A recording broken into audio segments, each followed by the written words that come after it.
Now, the Irish Times had an interesting story today about cartel boss Daniel Kinahan saying he was due to be extradited from the UAE in the coming days.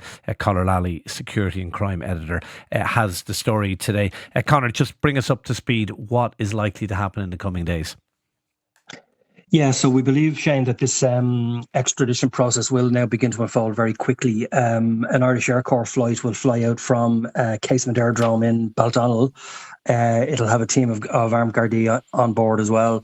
And it'll essentially fly to Dubai. Daniel Kinahan will be handed over to the Irish team there.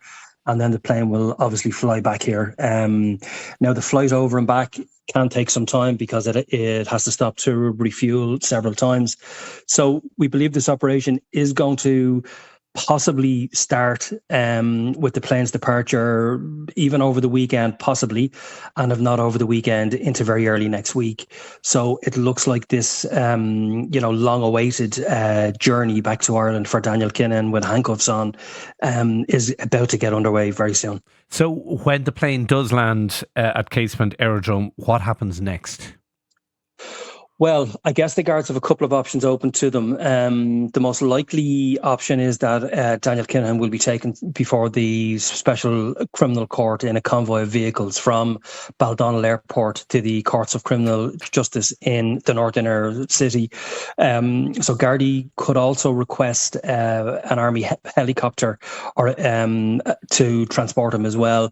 And they may go for that, given his kind of status as a very senior criminal in, the European organised crime scene.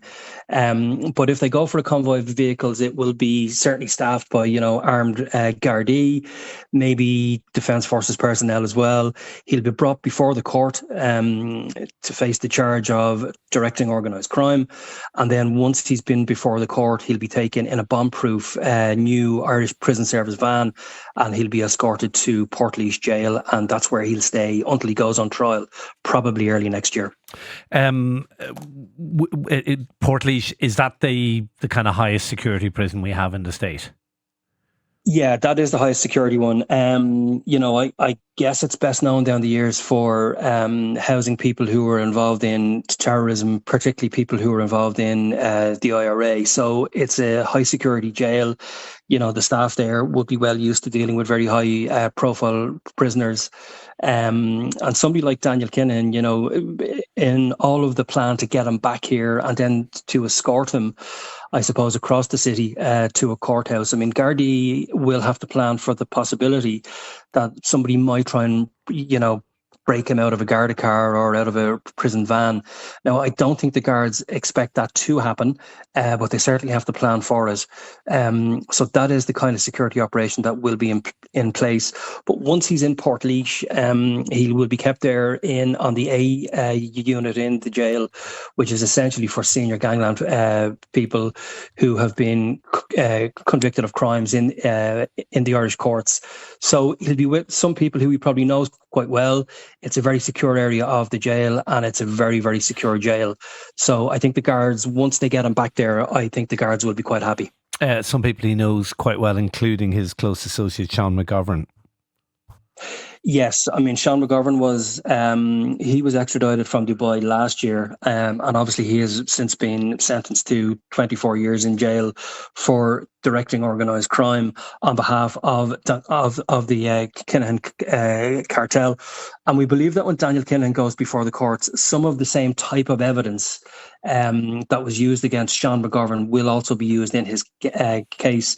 For example, a lot of that evidence really referred back to those early years of the Kinahan Hutch feud back in 2016, 2017.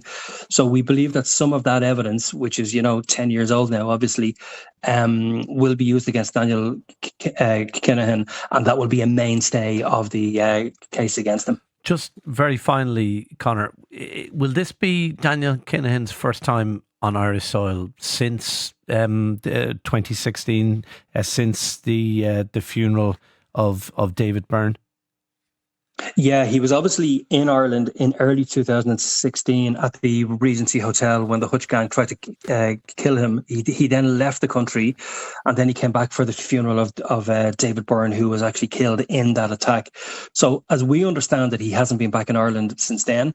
And he also hasn't left Dubai since the US authorities imposed sanctions on him and various other people at the apex of the cartel back in April 2022. So this will be his first time on a plane in quite some time, and his first time out of Dubai in a long time as well. Conor Lally, security and crime editor of the Irish Times. Thank you indeed for talking to the Hard Shoulder.